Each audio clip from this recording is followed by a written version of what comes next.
power, really, it is feeling your inherent power. I don't often use that word, I did use it for a title of a book.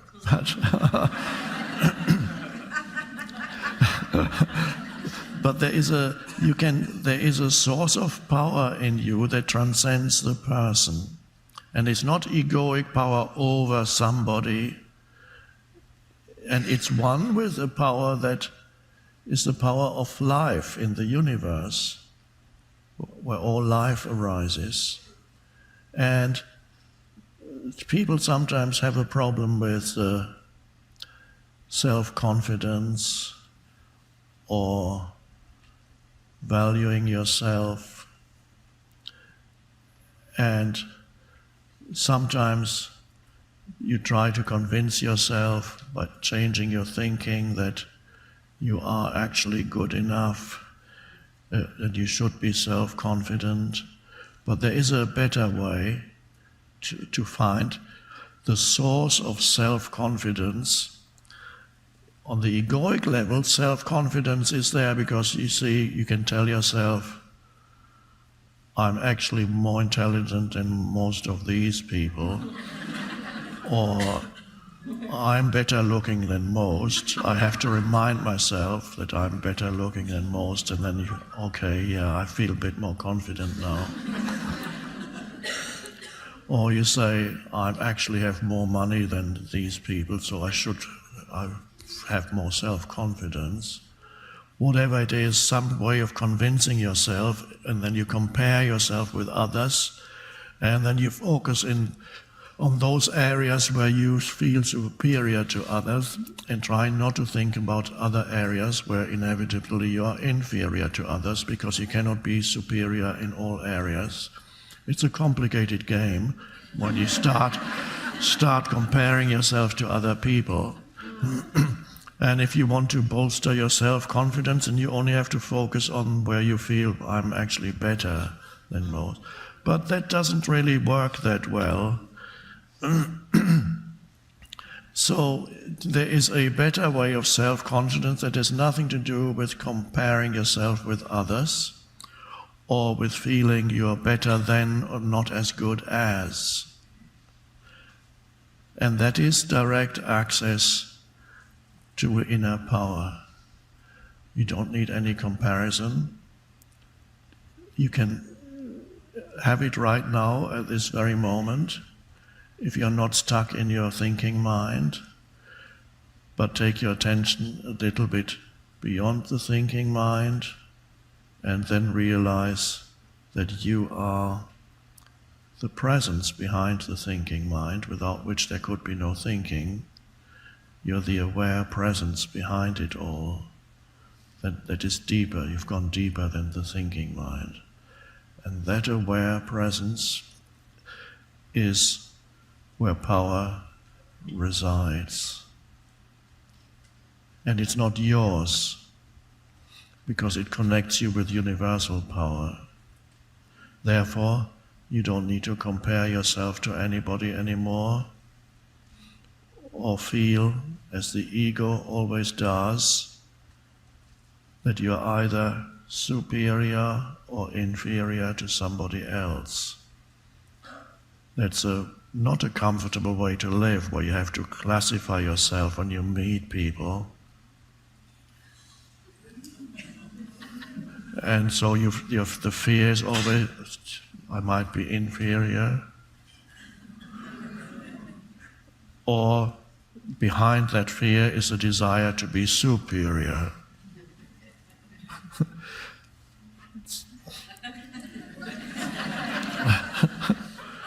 And when you access true power, you recognize you can relate to humans without any sense of either superiority or inferiority. And that's an amazing liberation. You can only do that when you feel your inherent power beyond the mind and mental images of who you are. It's wonderfully liberating to be able to meet other human beings and absolutely have no interest in finding out whether you're superior or inferior, because you see, it's a delusion anyway. And then you have that sense of absolute equality with every human being. They are all your equals and you are their equals, which is nice when you met VIPs. Then you don't have to go, who am I compared to this person? You are consciousness, essentially, and this person is consciousness, essentially, which has taken form.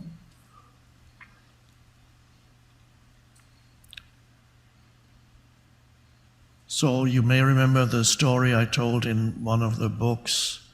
There was a Zen teacher, abbot of a Zen monastery in Japan, who was about to meet VIPs that were visiting the monastery. The governor of the province was coming with his staff, and as the governor of the province approached, the abbot got up to greet him, and at that moment he noticed the palms of his hands were sweaty, which is a sign of nervousness.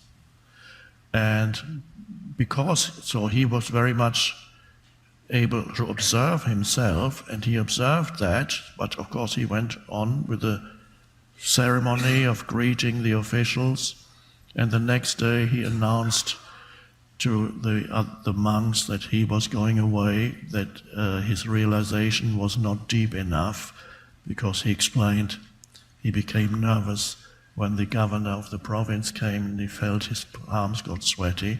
So he was not deeply rooted in his own being. He went off for several years, and then he came back, and finally he was able to live in true connectedness with power, which is not personal. That's an amazing act of self-observation. Another act of self-observation you can do, you can observe when you relate to people, whether your behavior changes, even slightly, whether you're talking to the lady who is cleaning your office, or whether you're talking to the CEO of the company. Observe in yourself, is the ego still operating? And don't beat yourself up if you find that the way in which you relate to the cleaning lady is different from the way you relate to the CEO of your company. That's an insight. Because whenever you discover the ego operating in you, which is built on image making, it's a great thing. Meaning you're becoming more conscious. The process of becoming conscious often involves becoming conscious of your own ego and see it in action. If you then beat yourself up about it, that's more ego on top of the original ego. So you get layers of ego. Oh my God, I'm still not rid of my ego. No, ego is nothing. Even ego looks personal, but it's nothing personal really in ego. It's a pattern of behavior in humanity, in the collective unconscious that has been there and been growing for thousands of years. A separate sense of identity, a sense of separateness. Yes, so observe whether a great sign that you're beyond ego is that you're the same with everybody and you feel actually the same with everybody. And if you don't, then you can observe the ego in action. But when you observe the ego, it begins to change. It cannot sustain itself in the light of your observation. The ego requires your unconsciousness.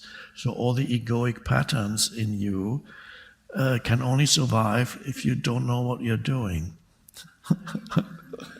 But if you know what you're doing, in other words, you're there as the witness, as it's sometimes called, the observing presence, then the ego cannot survive when you recognize it as silly, for example, or you smile at it.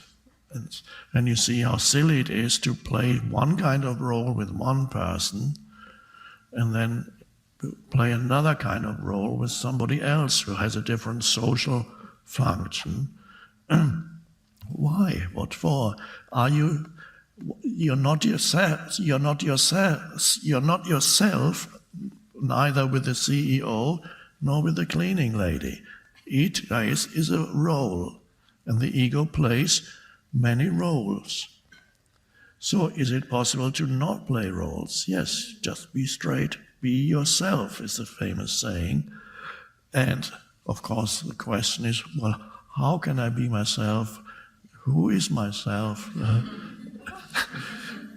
So you cut through the mental go to the place of power and feel that the presence, right now, for example, you are both a person and the deeper presence.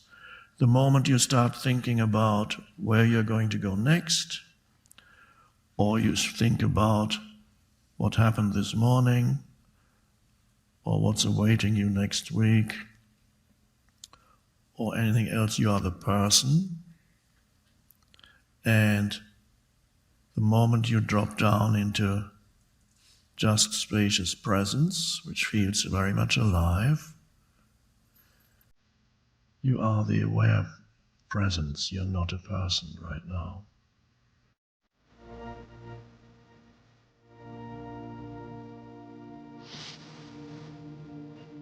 This mind-made sense of self is also much more focused on the negative than the positive.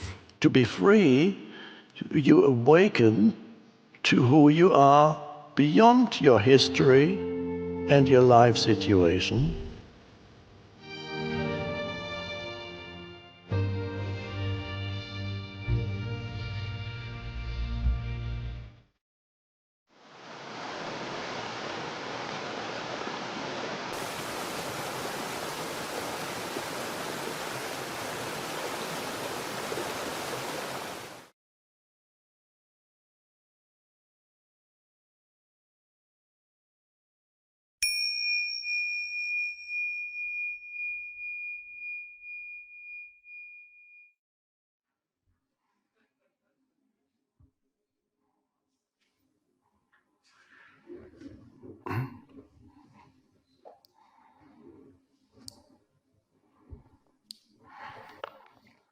Sitting down mindfully.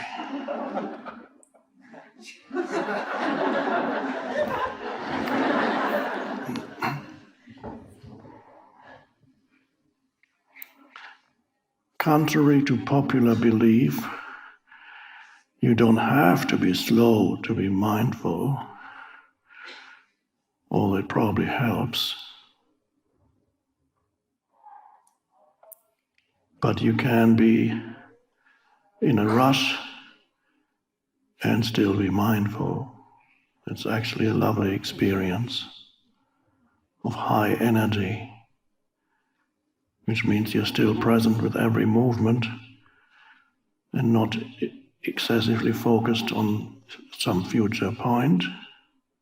And then you just go. It's wonderful.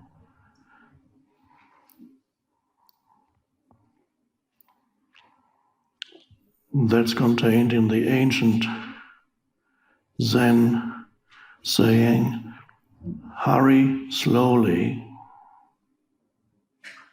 Seems to be a contradiction. Of course, what it means is on the outside you hurry, but on the inside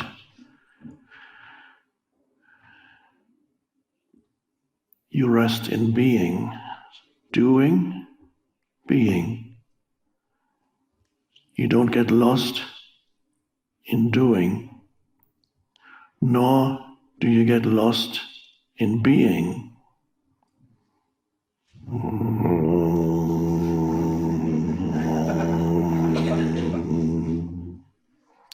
But if I had to be lost somewhere, I'd rather be lost in being, of course.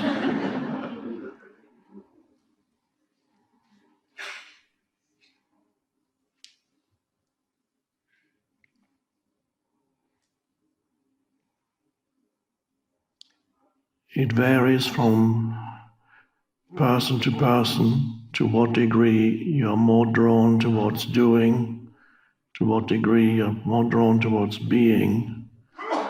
Almost nobody is right in the middle.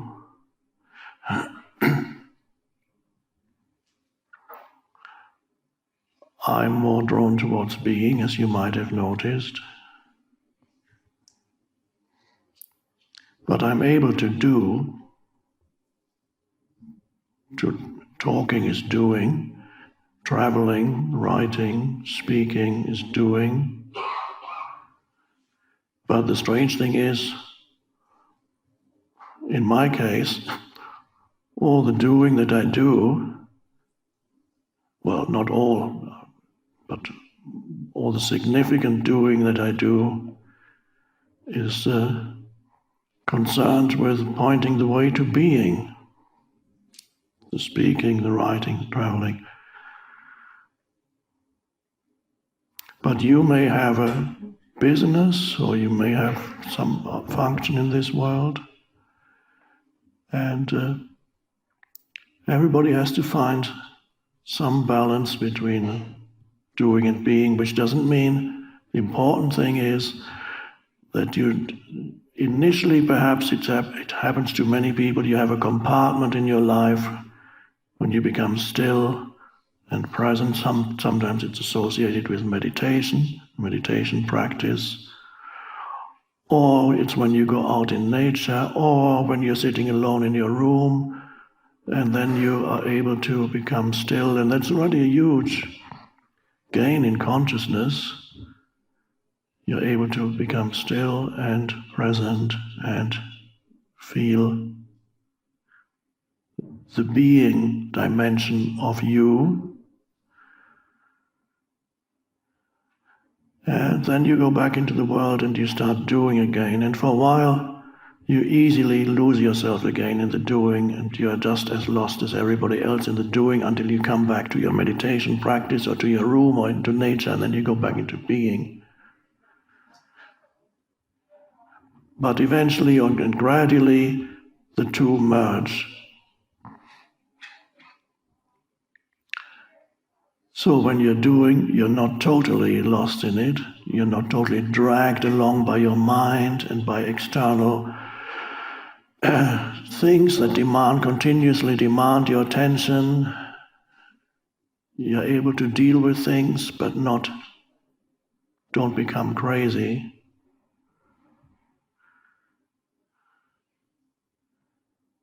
And when you're in being, the danger with being, we know what the danger with doing is. You get the primordial doing is in your mind. Thinking is doing, so that's the place where you really get lost. And then it gets externalized, you get lost in stuff. But in being, when you go into being, when you're present, you're above, as I put it, you're above thought. Here's thought. This is where the human dimension. And then there's being. Being is not just above, it envelops it all. But for a moment, let's look at it like this, it's helpful. You rise above thought, and your dog is here, below thought. Doesn't mean the dog is not conscious, but the dog does not do thinking the way you do. The dog does not have an opinion about you or about him or herself. So the dog exists below thought, and when you become present, you rise above thought.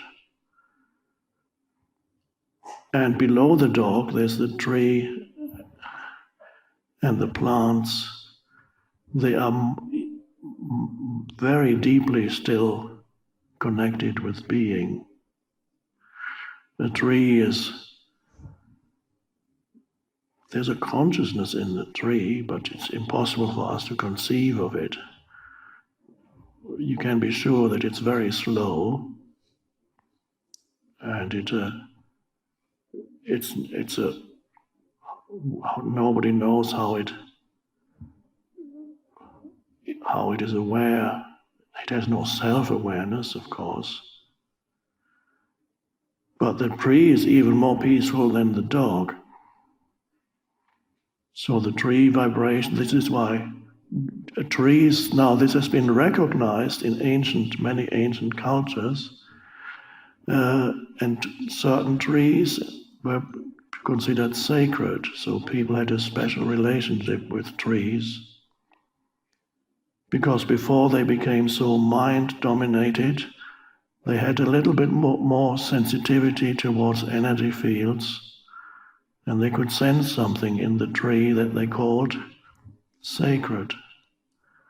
They could sense the deep stillness within which the tree exists. Whereas modern humans, those who are completely identified with mind, do not have that deep relationship with the tree, except when you become present. Because you look at the tree through your mental concepts. And that's even the moment you name it, the veil has already come up between you and it, and that veil is the concept, the label that you give it. And then the illusion arises that once you have named something, then the illusion arises that you know what it is. So you've attached a label to something and you think, now I know what it is, it's a tree. It's an oak tree, what else do you want to know? Or you can go more deeply and attach other labels, so you can cut it into little pieces and put pieces under a microscope. You add more labels. That's the conceptual knowing that we've been talking about. It covers up the other dimension, the deeper knowing. When you can be with the tree and join with the tree in that, become aware of that space of stillness in which the tree exists.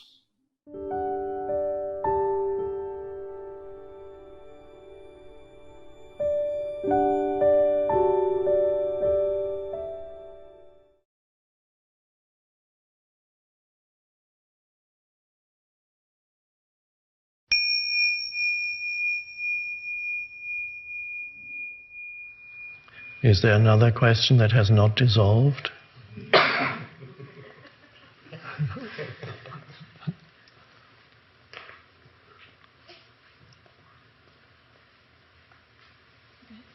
It only has partly dissolved. Partly dissolved. Hello, Eckhart. Hello. Moin, moin. My question deals with parents. With practice in presence, I felt love for them after many years not feeling love and feeling guilty for that. But I still have huge problems to meet them. When I meet them if they are in the same room, even if I try to be aware of my breath and my inner body, after a while I have huge pain body attacks. And is that triggered by something they say, or I can't even say that. Sometimes it's the way I manage to go through the meeting quite fine, and my mother leaves the room and I break down. And yeah, I don't know what that is. Yeah. German parents can be difficult. Yes. Okay. I know. American parents too. So on one level there's already an acceptance of them. On a mental level, the acceptance of who they are, the acceptance of their limitations, they behave the way they behave, is the The pain body is still there inside you, of course, and the pain body reacts. It may also be that the mental level, the mental acceptance is not yet complete either. To see that they act the way they act, speak the way they speak, not because of who they are, but because of their past conditioning, which is their mental emotional conditioning is speaking through them. They can't help that. Mm-hmm. If there's not enough presence, everybody is controlled by their mental emotional conditioning. They can't help it. They are afflicted by that disease, which is identification with unconscious conditioning. I'm not the only one who calls that disease. Even in the ancient teachings of Zen, they sometimes call it the disease of the mind.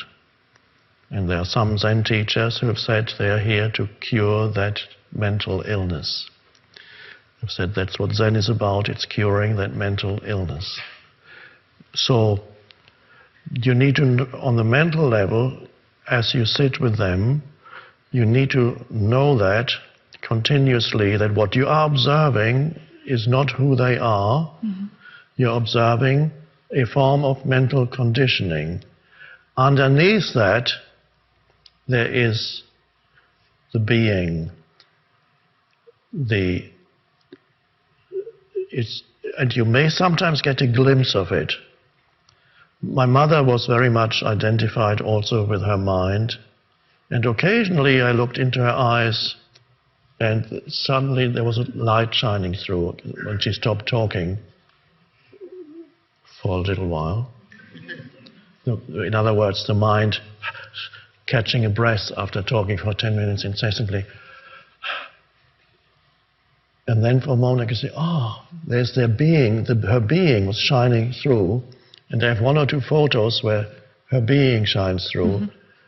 And then, of course, it gets obscured again. And then you get the suspicions, the complaints, the accusations, all the stuff associated with unconscious thinking. So on the mental level, you need to know that, be present enough so that you don't forget that what you're observing is not who they are, but you're observing the past in them, the conditioning. And then comes the emotions that you feel, because there's your past, the living past in you, from your childhood, all the things they did or failed to do, because they couldn't help it. There wasn't enough presence to change it. So that's something for you to find acceptance. As you accept them, you accept what you feel at that moment. Whether you can even label it, we don't know. Is it sadness? Is it anger? Is it heaviness, or a mixture of all of that? A feeling of wanting to run away, a contraction, whatever it is, that's all there. You don't need to even analyze it. You just need to feel the entire energy field of that, and it doesn't feel pleasant. And it's the past in you. So there you're observing the past in them, acting out, and you experience the past in you. And so what do you do with two pasts? You have the past out there and the past in here. Only presence can dissolve the past. So you need to access the power of presence in yourself. And how do you do that? A quick way in a situation like this is the acceptance of whatever arises inside or outside at this moment. You accept this is what you feel, this is what they do or say. There's the acceptance of the inner and the outer. You say, because it is already happening. Mm-hmm. Why? You have to accept or you suffer. In a way, if you don't accept, you suffer more. If you don't want to feel what you feel, that's more suffering because you're resisting. Acceptance does something that I could describe as, let's say, here's the emotional field and it doesn't feel good. And acceptance means just you say, okay, that is, I can feel that. I'm verbalizing. Acceptance doesn't even require, after a little while, you don't need words anymore. You can just see what is, be with it. And at that moment, a little bit of space opens up around that emotion. A little bit of space. That space comes from your acceptance. The acceptance gives it space. And that's already a tiny bit of freedom. You've given it a little bit of space inside yourself when you say, yes, this is what is. And that's a beauty. You've given both them space externally to be, and you've given yourself space internally. And then, as you notice that actually that feels already a little bit better than before, because there's space around the emotion. And then you go into it more deeply and you accept even more. You continue to accept, and that space grows a little bit around it. And then you encounter the strange phenomenon of an emotion that is not pleasant existing in a spacious field, so to speak, that's around it. And then you realize that who you are is you are that field. And you can allow the emotion to be in that field, and you can allow your parents to be there and say what they say and do what they do. They're repeating the past. Space comes in. So acceptance brings space, and space is the transcendence of conditioning. Space is the transcendence of the past. The transcendence of the personality and the person, and it's freedom, space. That's the practice. And so the best place to practice is with your parents.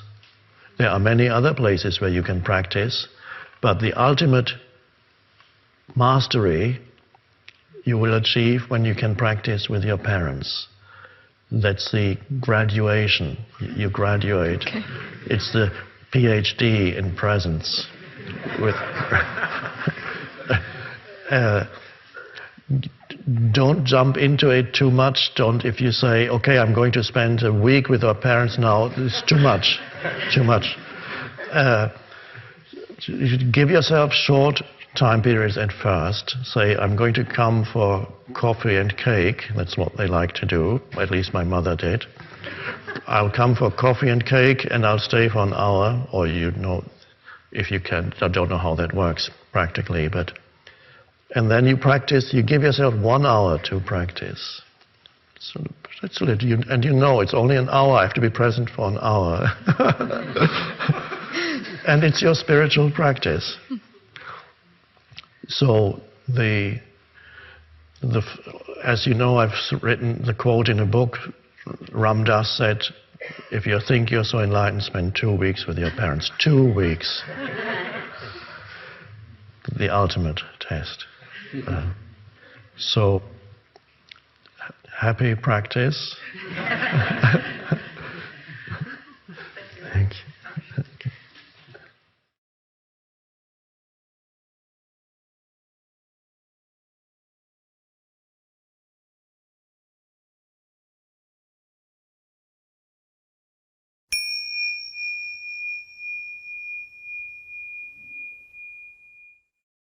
So you are then be vigilant about self-image arising, self-esteem, self-worth.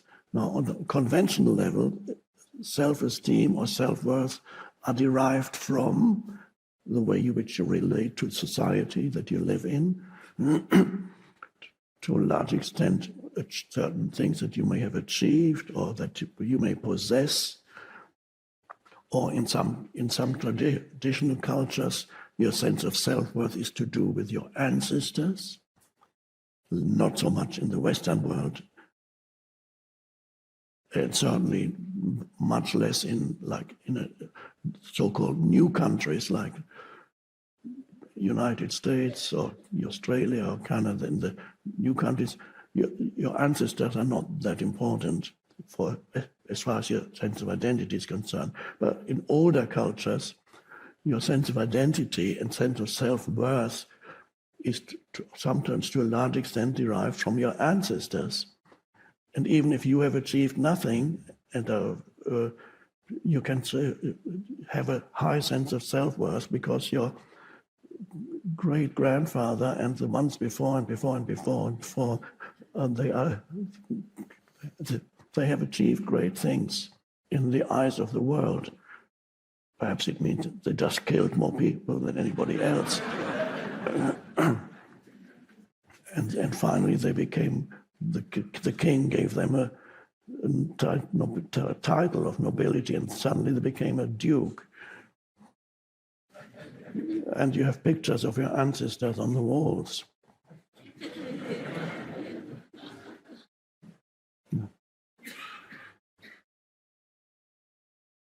True self-worth comes from a deeper place that is actually not related to achievement in this world, or whatever this world calls achievement, because that is delusion also. What is it that makes a successful life? Now, the world has a certain opinion about that. The mainstream culture. But that is a delusion too, because most humans who are considered highly successful are also unhappy.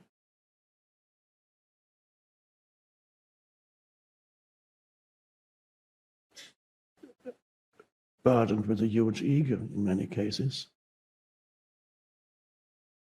making themselves and others unhappy in the process. True self-worth comes from that place of beingness. It comes from the I am. And it is not comparative. On the horizontal dimension in this world, your self-worth is always there. You need comparison. And to have a heightened sense of self-worth, you need to be better in some ways than others. You compare yourself to others, and that determines your sense of self-worth. Possessions, looks, knowledge, skills, all these things that you have, things that you can do, things that you know. Self-worth could be about all your knowledge in your mind that you have accumulated. So do you derive your self-worth from those things? And but it relies on comparison. Compared to others, one person says, I look much better. I look better, not me, obviously, I'm just talking about. My body is better than other bodies, my appearance. And you derive your self-worth from external appearance for a while, until time does something to it, as it will, unless you die first. But eventually time will erode the things that you identify with when your self-worth is derived from physical strength or physical appearance. And then eventually you shrink like an apple that you leave for too long on the kitchen counter. At first the apple looks and then you forget it in a corner of your kitchen counter, and then a few weeks later it has shrunk.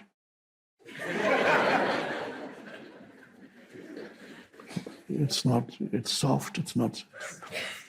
it's what happened to it? Time did something to it. And it does that to your body too. So that's not a good thing to have a sense of self-worth from, but it's very seductive, especially if you are blessed with a great body or great appearance. You have to be very careful, because it's not going to last, and then you'll be very unhappy. Possessions. I have more than skills. I can do this better than other people. I have more knowledge. And then you get a heightened sense of self-worth through comparison. So you need to have a sense of self-worth. You need superiority in some area of your life to get that sense. So you have to rely on others, being considered less worthy than you for your sense of self-worth. That's all to do if you live exclusively on the horizontal dimension. That's how it works. And your sense of self-worth is very fragile, because it could always be others that, even in the area that you most identify with, there could always be others who are even better than you there, and they usually are.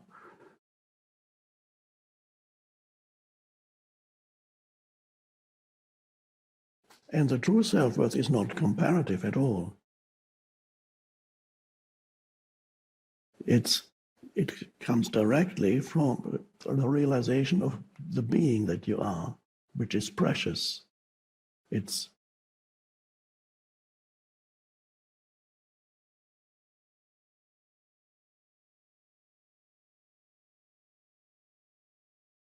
There's a sense of infinite worth or worthiness in there that does not depend on any comparison. It's life itself, the sacredness of life itself that you are.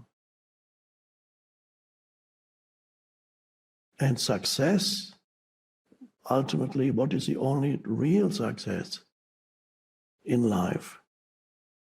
It is how conscious you are, how much consciousness is manifesting, emerging, shining through you here and now. Not your historical past. Let's say that one or two of you have had a very bad life up to this point. Maybe every decision you've made has been wrong and it has led to disastrous consequences. Maybe you spent years in prison, and then you're out, and then you didn't succeed in that, and then you suffered and so on. But now you're here. For some reason, you're here. This is an extreme case. It probably doesn't apply to any of you, but I'm just giving an example of it. Let's say your total life up to this point has been a disaster in the eyes of the world, or maybe even in your own eyes. But now somehow you go, and here you begin to awaken, wow, to your essence identity. That is the only true success, your consciousness, your state of consciousness. And suddenly, the whole history of you was a preparation, although it looked like a total failure. It was a preparation for this awakening. And so retrospectively, this total failure of your personal history, it all made sense. You needed it to awaken. All the suffering that were perhaps inflicted on you by others, and then self-created suffering, all the suffering has brought you to the point of awakening. So retrospectively, suddenly, it was all good. It all made sense, because it was obviously you needed it to awaken.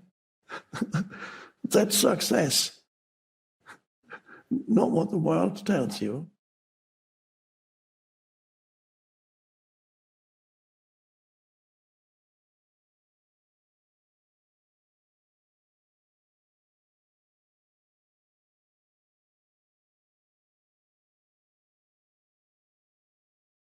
The desired outcome, if the desired outcome occupies a place in your mind that's overwhelming, or you desperately need to go to arrive at that place, then in the meantime, all the things that you do are then simply a means to an end.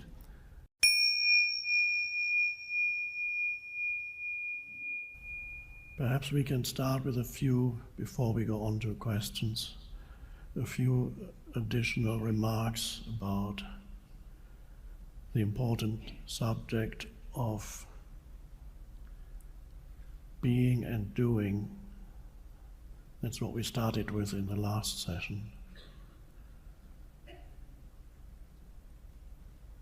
And finding a balance. And before finding a balance, being able to enter, to access the being dimension. That's already a good start.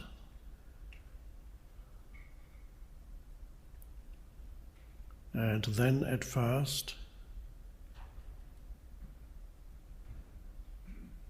what tends to happen, but although not invariably, is you enter the being dimension or access it when you're in a place that is conducive to the stillness or the serenity, or here, a protected space, or perhaps at home in your room, or here in your room, out in nature. And at first, the being dimension is associated with cessation of doing. That's how you first realize it. It's when you're not doing anything and you can just be, consciously be.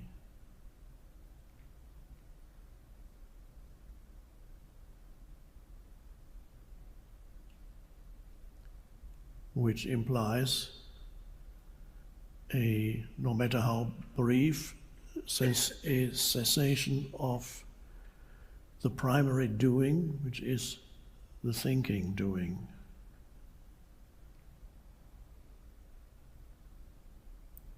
Without no matter a brief cessation in the stream of thinking, it's hard to find the being dimension.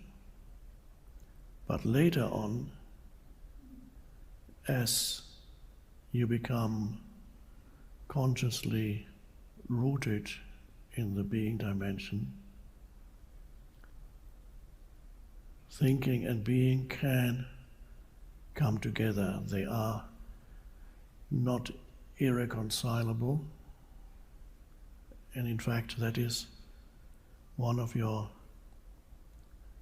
tasks, is to, when you do think, not to be totally identified with the stream of thinking. In other words, there's some attention in the background, there's an awareness, a field of, or a space of awareness in the background, even while you're engaged in thinking. As it is now, as I'm speaking, of course the mind is operating, but I can sense, and perhaps you can, in the background, behind the words, beyond the words, in between the words, there's that space of stillness, beingness, whatever you want to call it. And if you can sense it, you might believe, if you sense it's coming from here, if you can sense it, it's in you. Because only being can be aware of being, not the mind. If you believe being emanates from me, I suppose it does, but at that moment there's the recognition of being can only happen through accessing that dimension within yourself. Only being can recognize being, not the mind. The mind, however, may come in when you, let's say, you recognize the being dimension that emanates from this thing, that's the body or whatever it is. It emanates, and you sense it. The moment you sense it, it's in you also, consciously. Now, it's possible that the mind may come in and misinterpret what's going on. And the mind may confuse the form of the spiritual teacher, whoever it happens to be, the form identity with the being dimension, and then suddenly the teacher is regarded as a supernatural being or a kind of godlike figure or some great guru or whatever, because you confuse that which transcends the form, for which the form is only an opening. You confuse that with the form, and then you make that person through whom being shines, you make that person very special. This can happen easily. It's a misinterpretation, but at least you recognized being. But what you overlooked is, because not everybody will recognize it in the being dimension in a human being. If it shines through strongly, not everybody will recognize. Some people say, what's this all about? Why are these people all listening to this guy for 2 hours? He's not special. He doesn't even jump up and down the stage and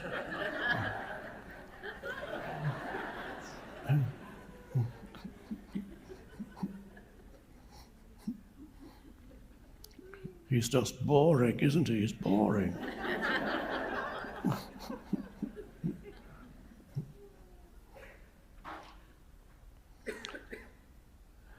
So that's a danger.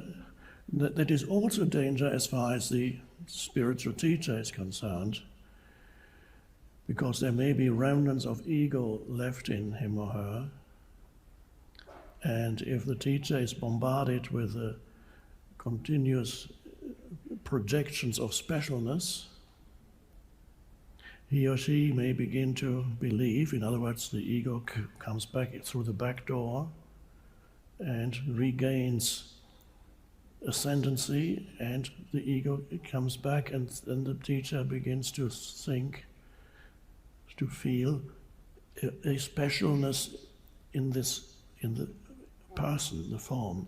And then the teacher, it's happened many times, the teacher makes statements such as,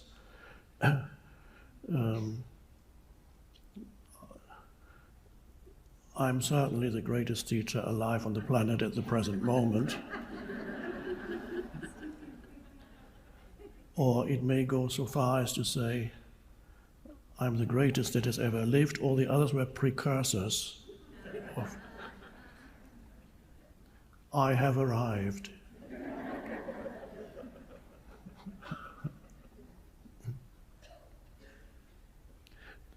There is something incredibly special coming through, but it is nobody's possession, it's nobody's achievement, it does not belong to the form dimension.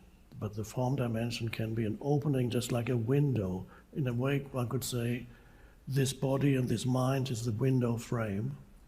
What you see is the window frame, but what the most important thing about the window is the light that comes through the window. That's the opening.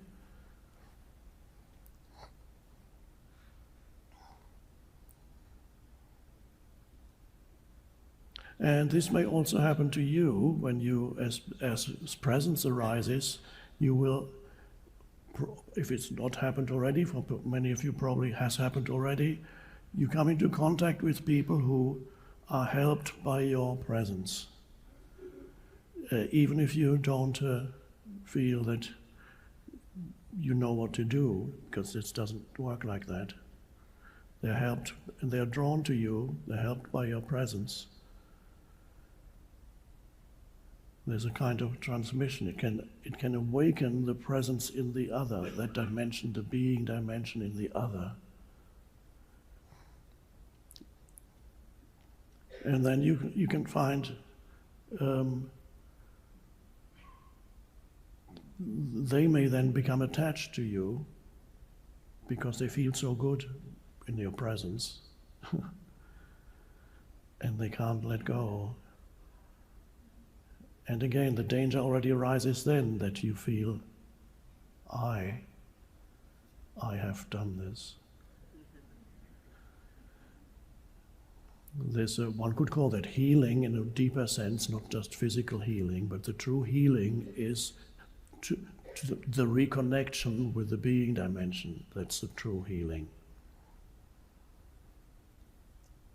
And there's a phrase in this book called The Course in Miracles, which is, the healer does not heal, he lets healing be. He does not heal, he lets healing be. So when you are with people who are seeking help, then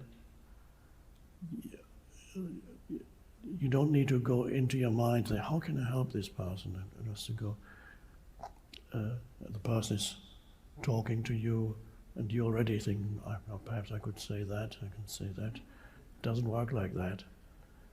You're just present. At some point, you may say something comes from a deeper place, or you may not even say anything, and there's just an answer may suddenly appear in the other person. With something, oh, and you never said or did anything, you just sat there.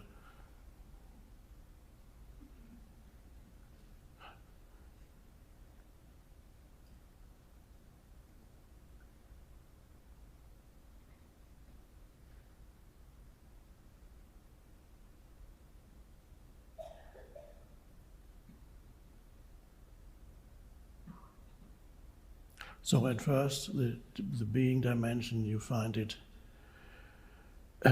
as separate from external activity or thinking. And then that's a good beginning. And then gradually you learn that it is not irreconcilable with external activities. It's a presence through movement is a good practice, because it shows that you do not need to sit still to find stillness, which is another word for it, which people believe initially. Stillness also has kind of two meanings in English. There's, on the one hand, stillness means the absence of noise, but there's another meaning of stillness is the absence of movement. When you say, sit still, it's the absence of movement. He stood still, he sat. So it's stillness points in English to the absence of either noise or movement. So when we talk about stillness, you might think you can't move in order to consciously sense the being dimension. You mustn't move. And then you learn you can actually move, and in fact it can be helpful. You begin with that.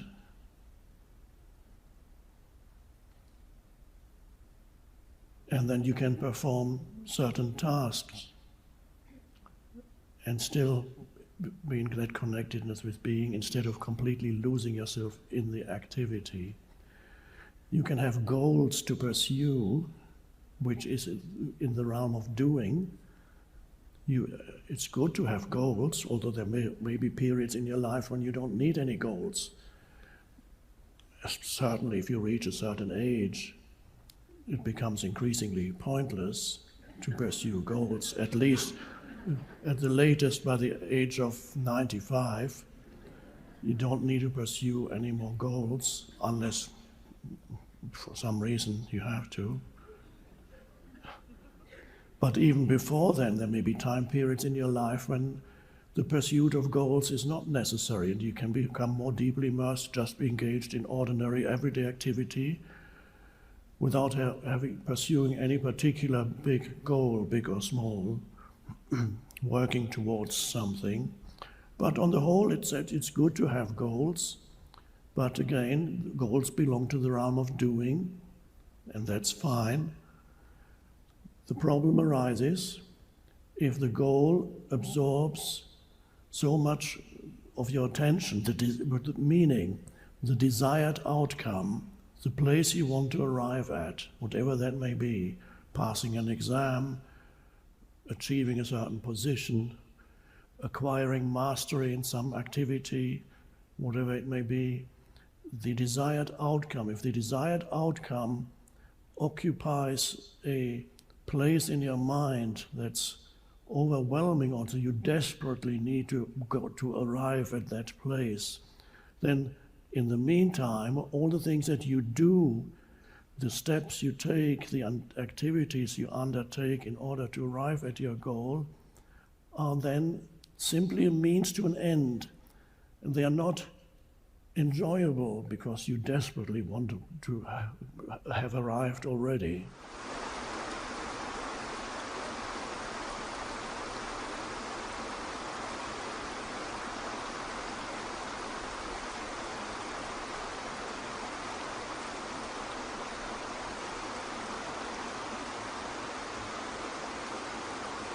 Okay, I have so much to deal with here. I need to do that first, and then I can, when my plate is empty, because you have so much on your plate now, as the expression goes, and of course, the plate is never empty.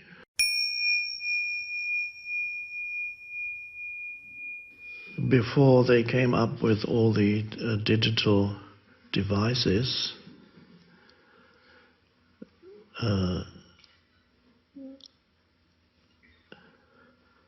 there was only the busy mind, so creating one thought after another, keeping you trapped in content, the content of the mind, so that your entire life was content-based, no spaciousness. Of course, there was already television, has been around for a long time. And when I talked to Ariana Huffington last week, she said what she used to do for many years, the moment she opened the door to her apartment, she would turn on the TV news. So come in the door, news. So that's one way of filling up your mind continuously, avoiding any moment of stillness, presence. And now, of course, the television has been around for a while, radio, and then came all the devices that we have now that can amplify the tendency of the human mind to live exclusively in the realm of content. So that you get continuous input of stuff, another word for content, so that you get the input from your emails and text messages, each one very, very important, and I'm sure much more important than this talk, according to the mind, more pressing than a talk about waking up.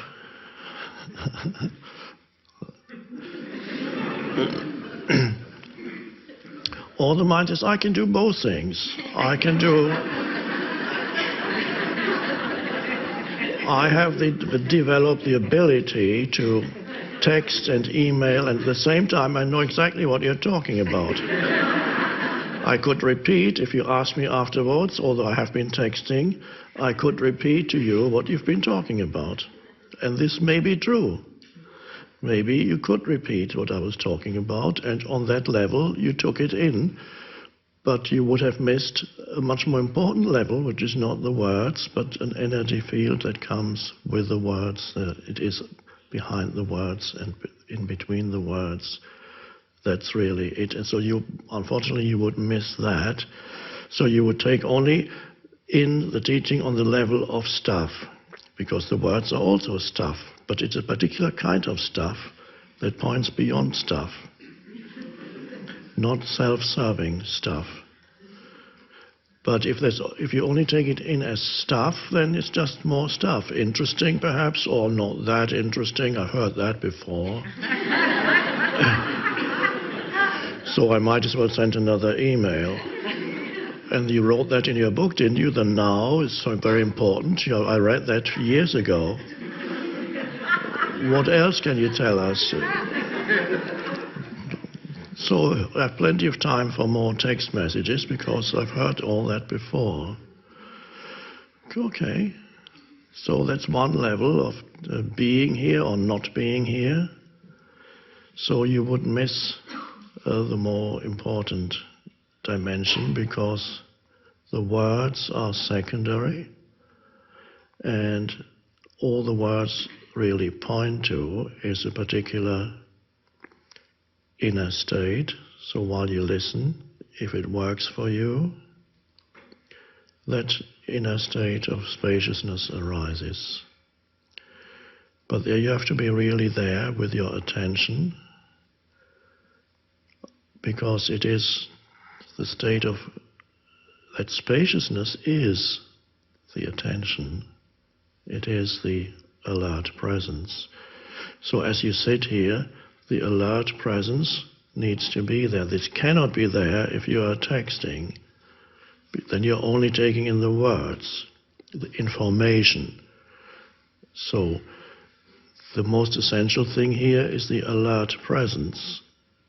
So all the words point to the alert presence. Sometimes the words point to obstacles that may arise to prevent you from being in the alert presence, so that when they arise you recognize them. That's fine. But the very essence of being here is a deepening of that state of consciousness, and the mind, the egoic mind, can very easily convince you that it has more important things to think about than presence. I've got so much on my plate. Interesting expression. I've got so much on my plate. I can't deal with this now at present. Maybe when I've sorted out all the stuff that's going on, when my plate is empty, then I can deal with it. It's a very common mind pattern. Jesus already talked about it. He had these stories of a man who was invited to a wedding feast, and he comes up with excuses why he can't go to the wedding feast. And always what he says, or different people are invited and different people are asked, and each person has a different excuse. And the excuse always starts with the words, it's in the Gospels, the excuse always starts with the words, let me first, I have to sell my cows and my oxen, let me first sell my cows, let me first, even one sentence, let me first bury my father. But there's always, let me first do this before I can accept your invitation. The mind always said, well, okay, yeah, but let me first, and that is the mind pattern which says, okay, I have so much to deal with here, I need to do that first, and then I can, when my plate is empty, because you have so much on your plate now, as the expression goes, and of course, the plate is never empty. As you might have found, life gives you one thing after another. In that sense, the plate is never empty, but the emptiness can only be accessed within, in the present moment. As long as you get hypnotized by the excuses of the mind, then you can never access that dimension. So, quite amazing how the gadgets can amplify the tendency of the human mind to be continuously trapped in stuff. So before it was just, before radio and television, you just had your mind and you could talk to other people. And then came the beginning of devices. And now the digital devices, of course, you get bombarded. Most of humans, especially younger generation, some of the older generation too, get continuously bombarded with things that require your immediate attention. It comes through your phone, your smartphone, in the form of, well, phone calls, but even more frequently, probably, text messages, bing, bing, bong, bing. And they come in all the time and immediately go, oh. And then it requires a reply. And then emails, they can come in through all kinds of devices too. And then the latest postings on Facebook, your friends, very important. What they're doing right now. You need to know that. And they need to know what you are doing right now. It's so important.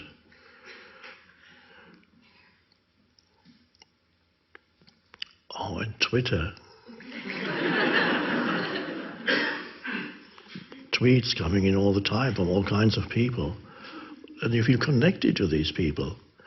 The youngsters get famous pop stars, you get their tweets continuously, things coming in. Oh, Justin Bieber is tweeting me, says the little girl, oh, wow.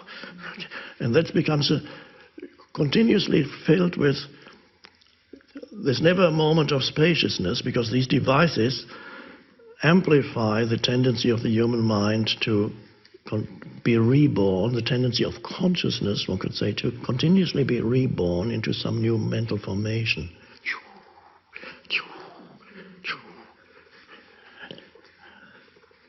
And then people sleep at night, I hear, many sleep even with their phone on the pillow next to them or right next to the bed. And I read that when people wake up in the night, or the last thing before they go to sleep, they're still sending emails and receiving emails. But there is some hope on the horizon. I was told, when I was at the conference last week, in Wisdom Conference, where there are many people attending who work for these companies that engaged in digital producing or digital devices. I don't know how it all functions, but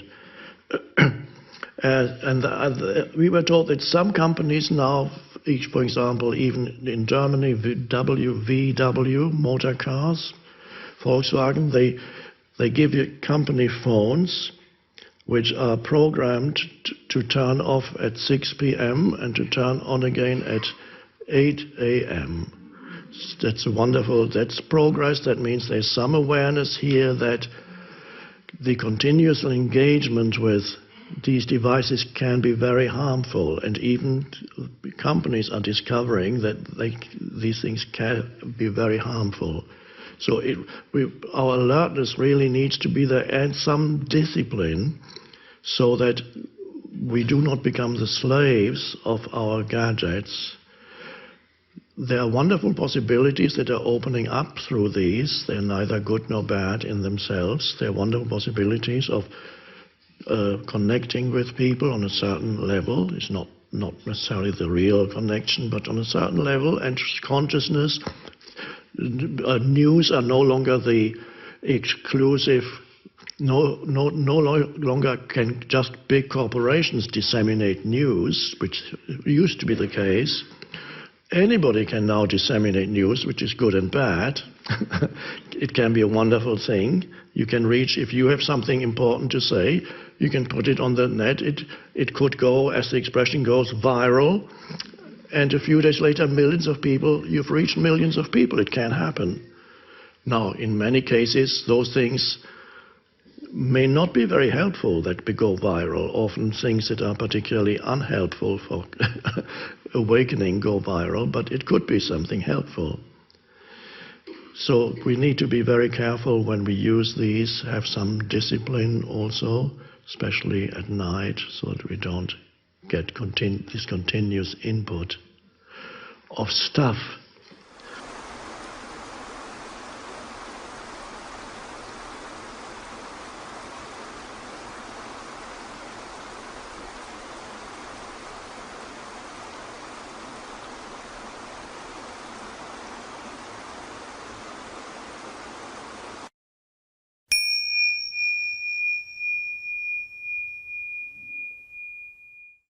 Oh, yes. Can you speak about how to be in this world with this constant push for connectivity? How did we get to the most profound things from a relatively simple question? Oh, yes, we talked about doing and being, without feeling that being present is another thing to do. How to be in this world without this constant push for connectivity? Well, the first thing is you turn off your push notifications.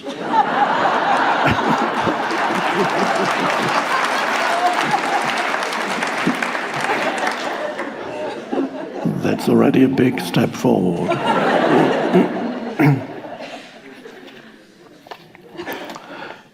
And you need to be disciplined in the use of your device, your phone, whatever, tablet, phone, so that it doesn't take you over, because it's simply an extension of the mind. And if it wasn't enough before we invented these devices, humans had already been taken over by their minds.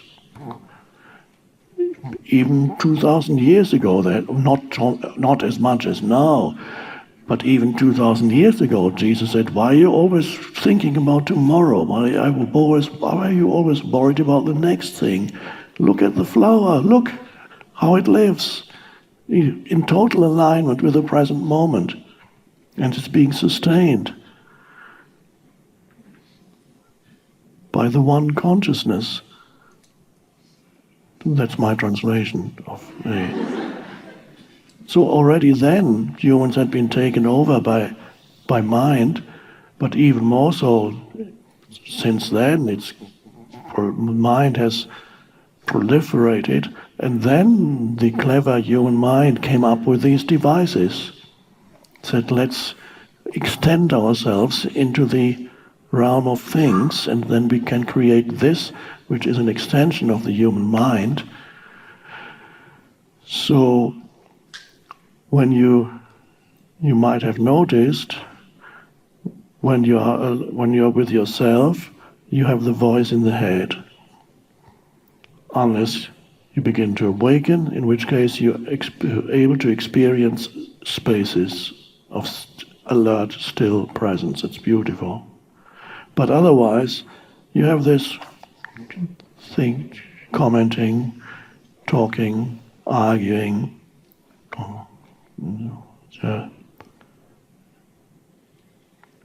And then this becomes a burden for many people. Of course it is a burden, because a lot of the stuff it says is actually not pleasant. And so you experience it as a burden, and since you derive your sense of identity from it, it becomes yourself. This talking voice, you think that's you. It becomes the self. And you walk around with this burden of the self. And in order to unburden yourself, one thing you can do, you think you can do, is you can watch the television, or you can go on to watch. There are countless things that you can watch on the little screen. The entire world's knowledge at your fingertips. And the moment you watch the screen, whether it's television or whatever screen, you might have noticed that your so-called own thought processes come to a stop. So to some extent, you're free of the self. This is why people sometimes find watching television relaxing. Say, okay, I just need to relax now, let's turn it on. By this they mean, while they watch the television screen, they are not burdened by their self-induced thought processes. What they do, however, they replace their own thoughts with the collective thoughts. So you're not in a state of thoughtless awareness when you watch television or you watch something on the screen. You absorb the thoughts from there into your mind, and you link into. So for people often in a state of semi or hypnosis when they watch, and it kind of paralyzes you. It can also happen with the screen, with television already started, of course. I don't know whenever 60 years ago, whenever television started, and you go, and so your mind is just absorbing whatever is playing. It's the TV mind, which is receiving stuff from wherever it comes from, is going into your mind, and you become no longer thinking your own thoughts. Occasionally you might, you say, oh, this guy is so stupid, and then you're watching again. And then another thought, why am I watching this rubbish?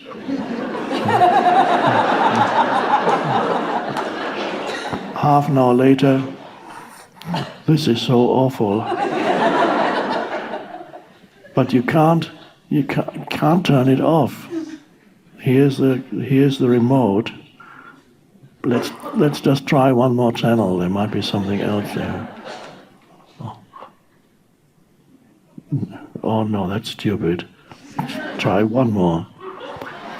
This is how an addict behaves, and the device is even more addictive because you carry them with you, and you may have to admit that there is an addiction in you. Not everybody here, but quite a few. It would be almost normal to feel this draw towards it, and you use it even when you don't need to use it. That's the amazing thing. When you're standing at the elevator, waiting, so another person is standing next to you, and he or she is pulling out the phone, and then you pull out yours. You don't know why. Or anywhere you're ordering a tea or coffee somewhere, and you're standing in line, and if you look around, there's almost nobody, and probably nobody, who is not looking at this little thing. This is scary. Zombie-like.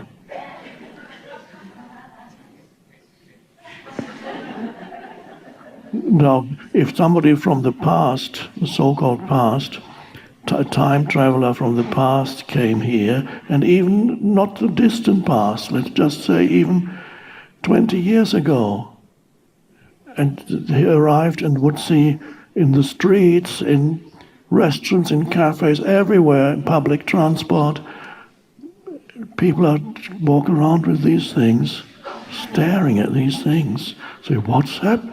Something has happened to humanity. They've all become zombies. Something terrible must have happened. What was that? These are wonderful devices, the incredible possibilities of having access to all kinds of knowledge, but there's always the downside. There's a huge, huge downside to it. They are addictive. They stimulate the mind. The thing you want to become free from, you want to become free of mind, and this will prevent you from becoming free of mind. So you need to be disciplined enough to not automatically look at it whenever there's a moment and you're waiting for something or whatever it is, and there's no need to check these things. I don't even know what they are, but I just know that Facebook is the biggest thing, and then there's the Instagram and Snapchat and countless names, and some people have all of them on their phones, and you need to know the latest thing. Crazy. So, but if you detect the addiction in yourself, then you have to first of all admit that you are addicted. Don't deny it. You know, Alcoholics Anonymous, the first thing when you go there, you have to say, I am an alcoholic. Now, some people say, well, that's not a good thing because your identity is not being an alcoholic. Of course not. So it could be misunderstood. But your nature is not being an alcoholic. It is your present condition is that. But to recognize the problem, the difficulty, the challenge is just you stated. Yes, I'm addicted to this phone, and I choose not to be addicted. And then you can be the only one in many places who is not looking in waiting rooms, waiting in line, whatever it is, waiting on the phone for somebody to talk to you, and in the meantime, but you use this beautiful thing of just being present, and you look around, and you step out of thinking, and all the others are still in their hypnotic state.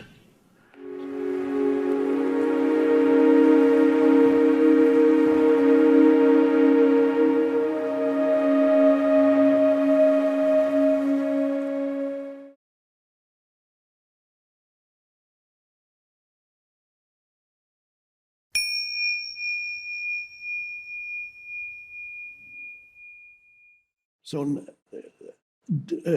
ways of knowing, the conceptual way of knowing is pretty useless for knowing who or what you are in the depths of your being, or to get even an inkling of what might be the deeper meaning behind the word God, to get a sense of what that might refer to.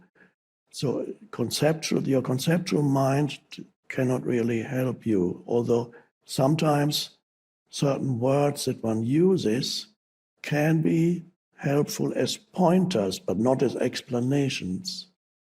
A word can point you in the right direction of non-conceptual knowing. So you can use a concept as a pointer towards non-conceptual knowing. For example, when I say stillness, the possibility of letting go of the stream of thinking and becoming still. And when you become still, thinking has subsided, but you haven't fallen asleep unless you're badly jet-lagged. Thinking has subsided, but you remain awake. And that state of wakefulness is awareness. When thinking subsides, awareness or presence, same thing, presence remains. That's very interesting, and that's an incredibly important skill. Until it becomes second nature, you could call it a skill, to learn to step out of the stream of thinking, perhaps initially by being aware of your breathing. That stills the mind, and then there's a stillness that remains. That stillness is aware presence. And there you enter the field of true gnosis, Gnosis, the deeper knowing of your essential reality. And that is a non-conceptual knowing. That's the only knowing that you can use, can be helpful in trying to not understand God, because that's not possible, but to get a sense, a kind of realization of what that word actually means, the reality to which it points. But it's not only, as a little aside for a moment, it's not only knowing yourself, where the non-conceptual knowing is important. The non-conceptual knowing, to become familiar with that kind of knowing, is important even in this world. Knowing things in this world, again, you can know things through mental concepts, the screen of mental concepts, or you can know things more directly without conceptualization, a totally different way of knowing. And I emphasize that both are necessary for a human being, but in our civilization, most humans are completely lost in the conceptual reality.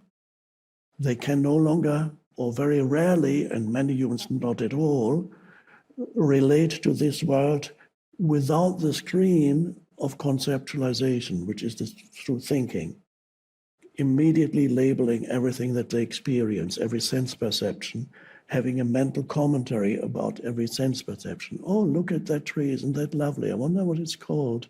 Isn't that a tree that I saw last year in such and such a place? I wonder. And now you don't even have to rely on your thinking. You get your phone out and say, let's see what this tree is. There's an app for it. There's an app that you take a photo and it tells you what the name of the tree. So you can go, oh, and that's I have that app, by the way, because sometimes it's quite nice to have. But if you're trapped in that, if you cannot relate to the tree in any deeper way than through concepts, that's very limiting. Ideally, you have both in your life, but I don't emphasize concepts because you have that already. Everybody has far more concepts than they need. Everybody is trapped in a conceptual reality. Humans yourself have made themselves into a conceptual entity, which is the ego, the narrative of me, which you call my life.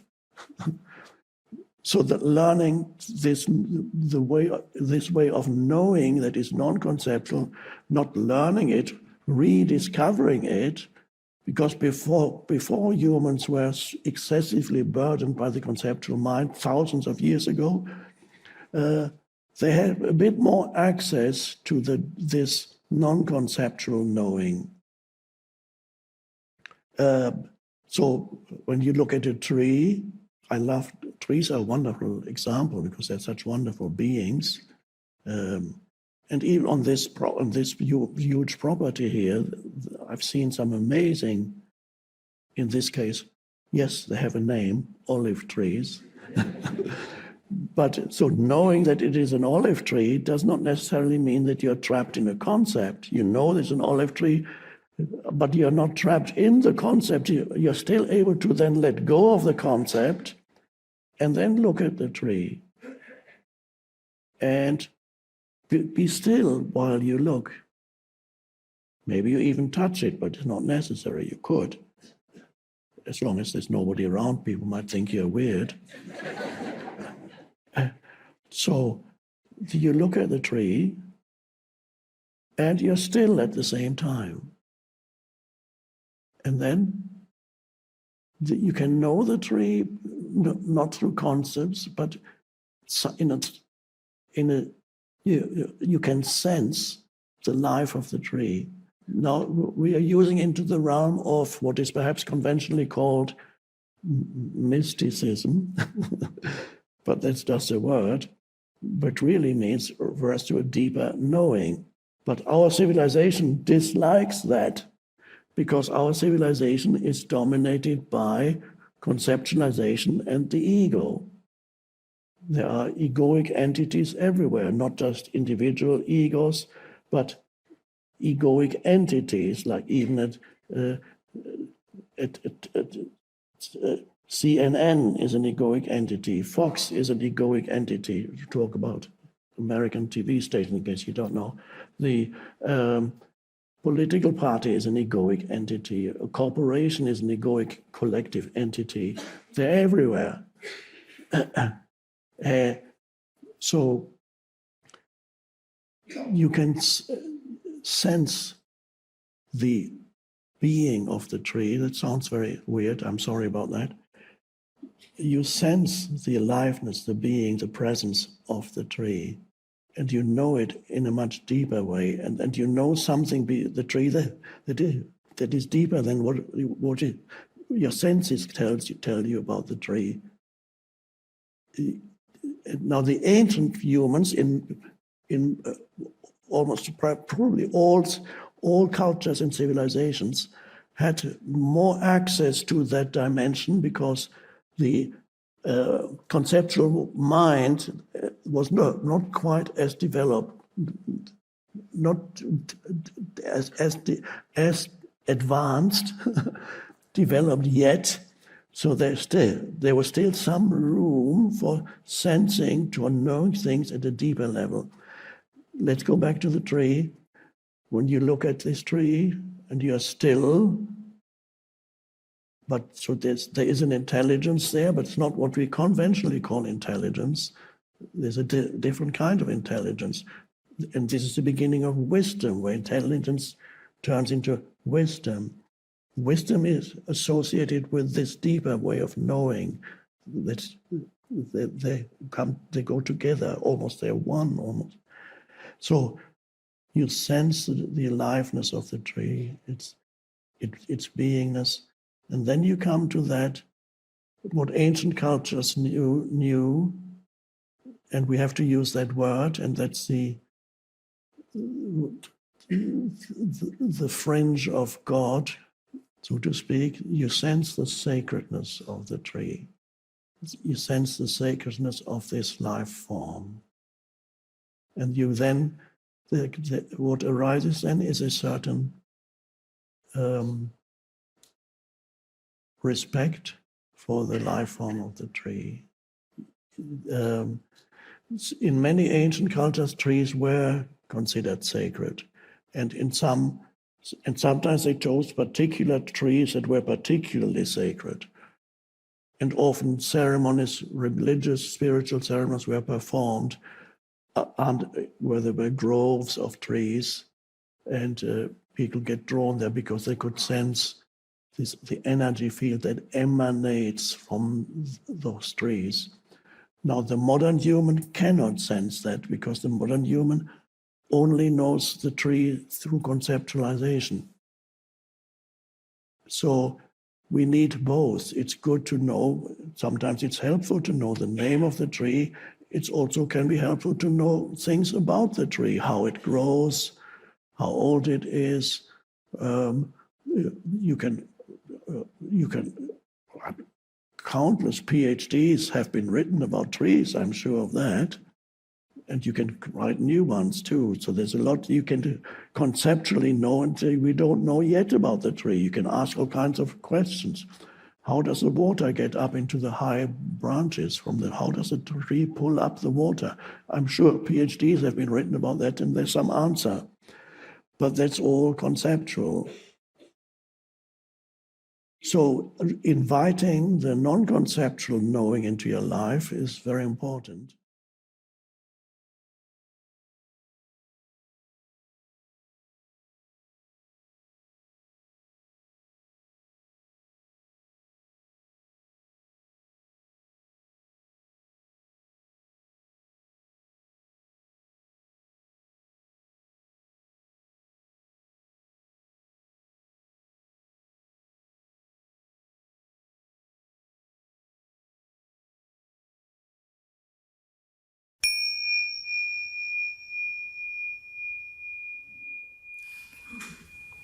A good practice is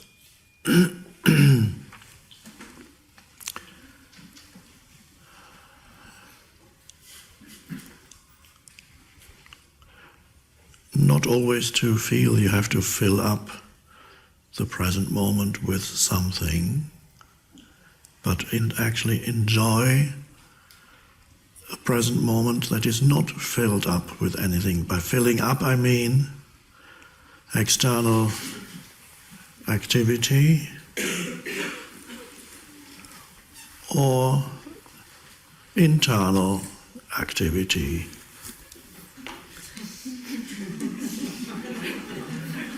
So both are kind of filling up the present moment. And on the external, as we mentioned before, of course you have all the devices that humans have invented to help you fill up the present moment, to make it easier not to have any space whatsoever. So whether it's your television or radio or cell phone or text messages or emails or Facebook or Twitter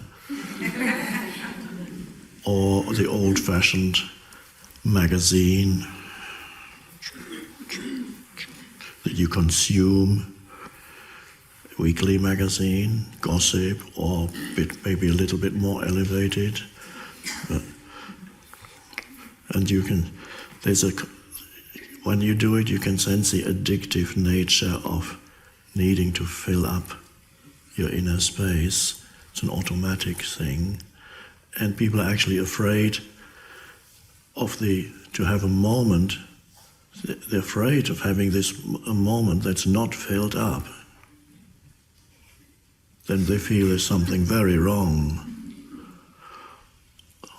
And they might interpret this as, some people even feel anxiety. I should be doing something or thinking something or something wrong. Or they may feel unbearable boredom, even after 2 minutes, not doing anything. Or they have something in the head, a mind form that says, you should be doing something. How dare you just sit there? There's so much to do, come on, do something. Somebody beating you up in the head. You lazy so-and-so. But you're missing out on something very precious and very vital, and that is experience the depths of life rather than the continuous horizontal extension of life. And you don't have to overdo it, just make it a habit from time to time to enjoy the spaciousness of the present moment, and everything at this moment just is the way it is. And you come to an acceptance, and then the compulsive need to fill it up with something may subside for a moment. And then there comes perhaps for some people a moment of unfamiliarity with having the space. Now then you accept that, and then it's actually, quite pleasant, this moment. Occasional thoughts may come in, but they're no longer occupying your entire space. And then this is the first step of appreciating what's around you, which is a manifestation of life also. And if you're in the mind, you would call it uninteresting, everyday things are happening around me. But if you don't interpret, you might see that there's a certain aliveness and beauty in everything. So the appreciation can only come there. Thankfulness is a term often used in spirituality, in New Age especially, and of course it's important. But the real thankfulness isn't through words, although a word can point you to it. You could say, thank you for this moment. And don't wait for some spectacular moment, because there are not that many that come when you say finally, thank you for this moment. Some people think something spectacular has to come along. You have to stand on the mountaintop. Oh, I've made it. Thank you for this moment. But it doesn't last that. You can't stay on the top for too long. You have to come down, and then you have to look for another one. Some people look for a wedding or something like that. It's a great thing, but that doesn't last that long either. Preparations can go on for months and months, and it's all exciting. You're building up towards it, And finally it happens, and if you're lucky it doesn't get spoiled by something, by relatives getting drunk or pouring with rain or whatever could happen. But then it's over. And then ordinary life starts with one ordinary moment after another. And if you then become dissatisfied because you can't appreciate the ordinary moment, and why can't you appreciate the ordinary moment? Because you're not going deep enough into it. You're not allowing yourself to settle into it.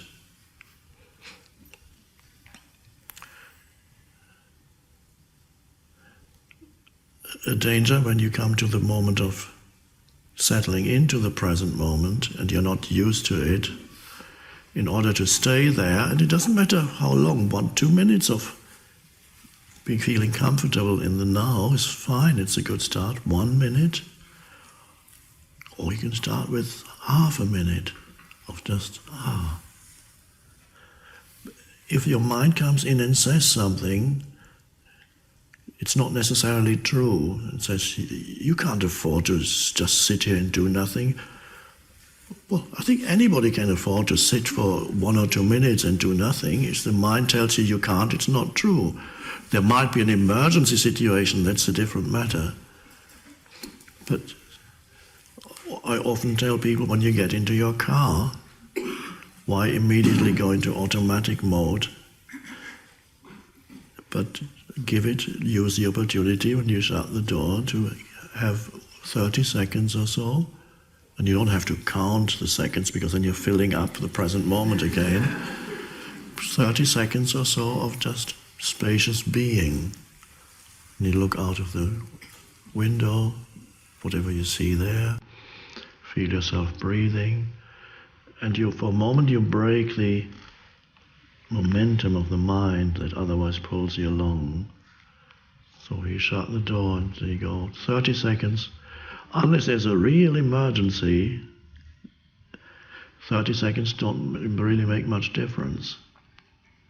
Although if you believe the mind, you will believe that you can't afford 30 seconds. It's too much to do.